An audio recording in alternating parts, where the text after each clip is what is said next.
continue with our Hall of Fame inductees. Tim Dahlberg.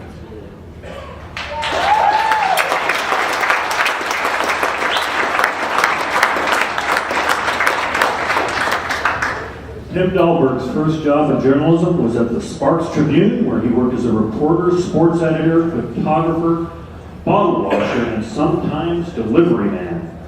A student at the University of Nevada at the time, he told the editor he would work for free for the experience, and he almost did, getting paid $38 to put in 20 hours a week. He moved to the Las Vegas Review-Journal in 1976, beginning as a night police reporter, where he wrote about crimes that included the murder of culinary union leader Ed Hanley. He later worked as investigative reporter and political columnist for the state's biggest newspaper. Dahlberg was among the first on the scene of the 1980 MGM Grand Fire that killed 87 people, writing the main story for the RJ and covering the aftermath as Nevada legislators were pushed to adopt tough new fire safety standards. Dahlberg would also ride with then Senator Paul Laxalt in Laxalt's RV on the campaign trail that year as Laxalt headed toward his re-election while chairing the campaign of Ronald Reagan for president. After joining the Las Vegas Bureau of the Associated Press, Dahlberg covered the biggest stories of the time, including the trials of the Spilotro brothers, Wayne Newton's libel suit against NBC, and a culinary union strike that paralyzed the Strip. He was on the scene of the Pepcon explosion and there for the opening of the Mirage Hotel. Dahlberg soon gravitated to sports, helping the AP cover Muhammad Ali's fight with Larry Holmes at Caesar's Palace and launching a career covering the biggest sporting events in the world. He has covered 14 Olympics, more than 100 major golf championships, hundreds of championship fights, 10 Super Bowls, and 6 World Series. Dahlberg became one of only 2 national sports columnists for the AP in 2001, writing about a variety of sports for the world's largest news organization. His voice was recognized on numerous APSC awards, and in 2005 he was given the Sigma Delta Chi Award for column writing by the Society of Professional Journalists.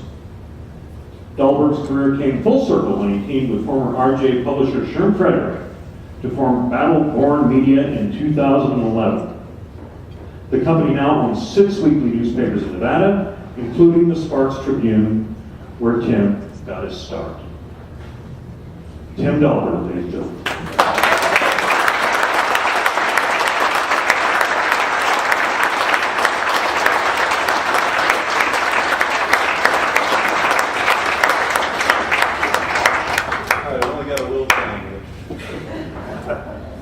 I didn't know Lisa, but I'm proud to be going into the Hall of Fame with her. She sounds like she was a great journalist. And also Don Hamm, I congratulate him for going in. You know, for me it's truly an honor. I began as a 10-year-old delivering the Las Vegas Review-Journal. Funny how careers go. I thought my first job was going to be at the Valley Times in North Las Vegas. I went in, I did a big interview with Bob Brown, who was the owner then. I thought I nailed it. It was going to be $125 a week. Big job for me. But they didn't hire me. And later I found out why. My hair was too long. Well, times change. People change. I don't have the hair anymore, and I ended up getting hired. The RJ hired me about 2 months later, night police reporter, and I was 23 years old. What a job to be 23 years old in Las Vegas covering night cops. I mean, I saw everything. And some things I don't want to remember, and some things that I still laugh about when I do think about them. I mean, it was just a great time.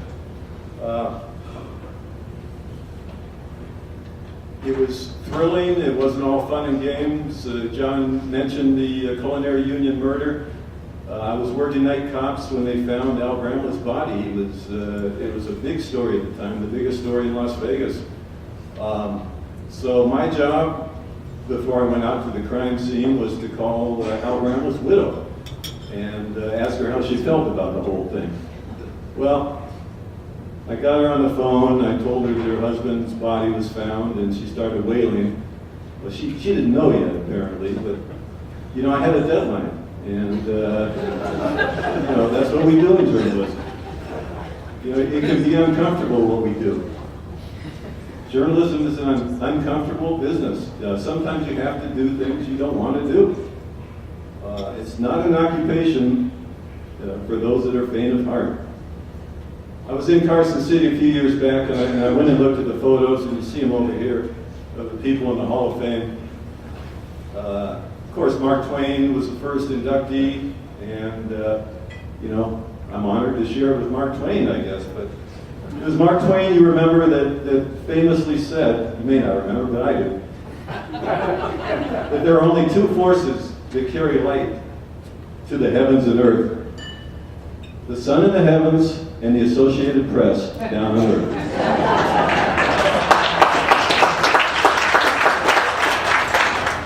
I've been lucky enough to be a part of the AP for 40 years now. Time goes by. I lose my hair, and I'm still here. I'm grateful every day to have the opportunity to spread a little bit of that light somewhere around this earth. To be in the Hall of Fame with the greats in Nevada journalism, some of them were friends of mine, some of them were colleagues of mine. Ed Vogel, A.D. Hopkins, John Smith, Ned Day. I worked with them all. The late Laura Myers, who was inducted a couple of years ago, was a friend. And believe me, every time I see anything political going on, I think, wouldn't Laura love to be here today? Because politics was her thing, and she would just be having a grand time writing for the RJ about now. Brendan Riley, longtime AP Carson City correspondent, also a good friend and colleague. He's in the Hall of Fame. Another Hall of Fame member, he's sitting at the table over here, Sherm Frederick. Sherm and I actually started at the RJ the same night in December something of 1976. He was a night intern. I mean, he wasn't even graduated from college yet. They didn't even pay the guy. And I was a night police reporter. So, of course, I took him under my wing. I showed him the ropes. I taught him the journalism business. And he went on to have a little bit of success. But now he lives on a boat in San Francisco, and he and I own 6 newspapers together. So, 40 years later, it's a great friendship, and I'm proud to have Sherm here with me. So, thanks, Sherm. One name, though, that nobody here will probably notice that is on that list is a guy named Roy Vanette. And Sherm knows this. Roy was a night editor at the RJ when we started, and Roy didn't have much of anything to do with us young reporters. And he would snarl at us, he would yell at us, he would send us back marked up copy that, I thought I didn't have any future in journalism at all. I was going to go look for a job valeting cars or something, because the way this guy made me feel at night, I just didn't know whether I could make it in the business. But Roy taught me, it turned out he was really a softie, but he taught me things that helped turn me into the journalist that I eventually became by insisting that things were done the right way and that facts were facts. And that's something that we all live by every day, and I don't think it's taken enough that people understand what we do every day, and we turn things into instant history, and we have to do it right. And there's only one chance of doing it, and if you mess it up, well, somebody finds out, and pretty soon you get called on the carpet for it.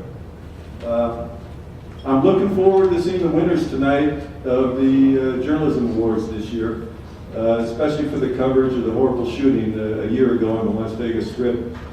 That night, and in the days following, there was some great boots-on-the-ground journalism practice. And I'm sure most of you read it all. It was great stuff. I've covered disasters, as John said. I covered the MGM fire, I covered Petcon, I ended up covering Hurricane Katrina for the Associated Press. It's not easy work, and it's certainly not fun work. But that's what we do as journalists. Great journalism isn't something that not just the people at the big papers and the AP practice. It's people at the small papers every day, and everywhere along the newspaper chain that do the same thing that we all do. It's a calling you have, and it's a calling that we all have. We're not the enemy of the people. Not in any way.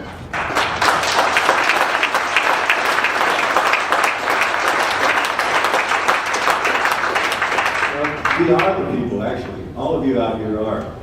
Without us, we wouldn't be nearly what we are in this country without a free press and the things that it embodies. I'd like to thank my wife, Donna, who's put up with my absences over the years.